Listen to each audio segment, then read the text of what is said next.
All right. I can't do it with politics these days and cultural norms and what you're allowed to say and what not allowed to say and what's funny and what's not funny and anymore. But this story right here drives me up the wall. Connecticut school pizza assignment. And this is what I've been talking about with this new Florida bill. This new Florida bill is coming out as the Democrats and liberals are calling it the anti-gay, don't say gay bill. That's what I keep mixing up my words. The don't say gay bill.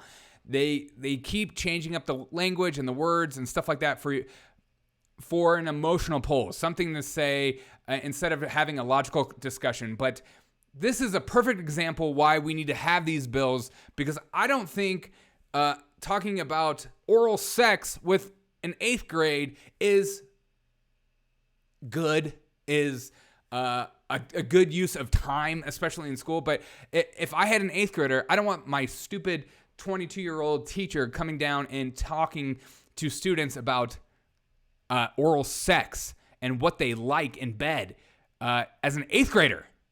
And so the bill, like in Florida, stops these kind of silly discussions. So Connecticut school pizza assignment using toppings as sexual likes and dislikes was a mistake, says the superintendent.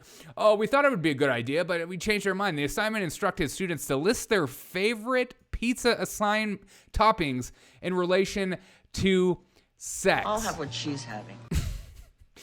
It's just so weird. One Connecticut school is under fire for handing out a pizza and consent assignment. So the whole thing is built on building consent among 8th grade students. Do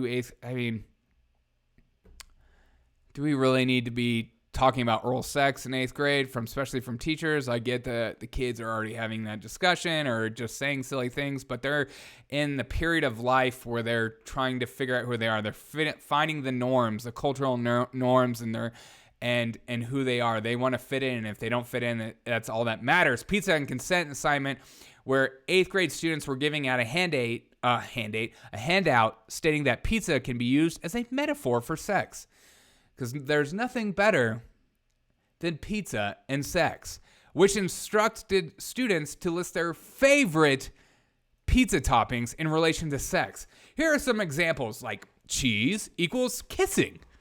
Oh, God. I like cheese on my pizza, so I'm going to put that on because I love a good kiss.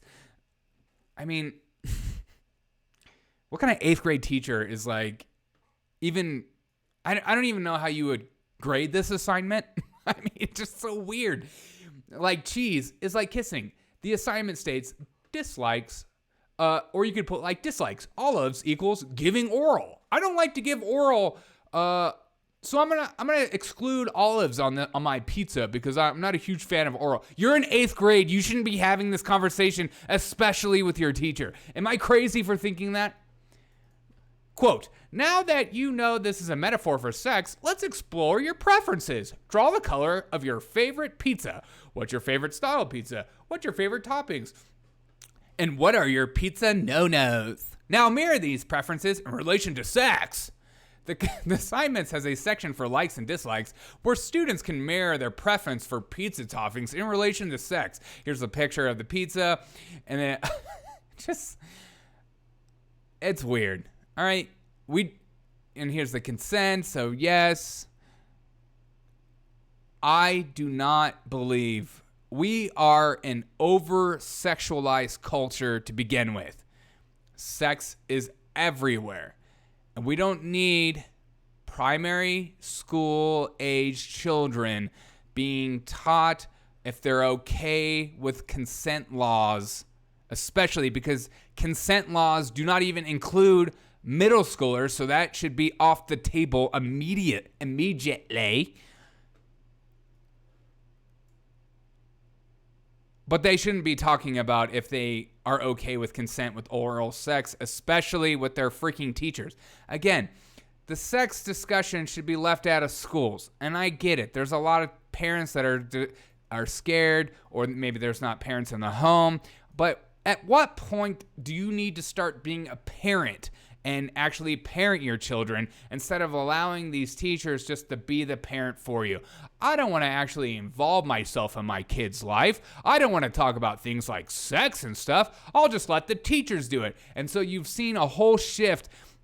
I don't know if it was in the 90s, the 80s, the early 2000s, where more and more parents were just okay with their teachers being allowed to talk about sex with their kids. And so the teachers just took it on themselves to push it closer and closer, younger and younger, and were allowed to do whatever with it, what they will. And now parents are waking up due to the pandemic, due to school assignments being brought home. So now for the first time in a lot of parents' livelihoods, they've stopped and thought, what is my kid actually learning in school? Because that's an important freaking question, and I need to get involved in my child's life as opposed to, just being on the sidelines and allowing my teachers to say whatever they want. And so you're getting more of these stories that are popping up, like the pizza and consent assignment, where you ask an 8th grader, do you like oral sex? If you are okay with oral sex,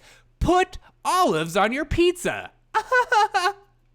See, these teachers are okay with having adult conversations, but then they use a childlike metaphor like pizza for an assignment, because you know why?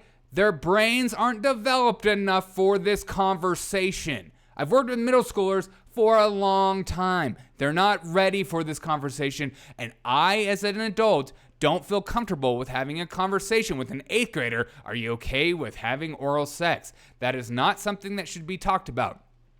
They are still learning basic principles of how to be a good human at that age. But I freaking digress. Let us continue.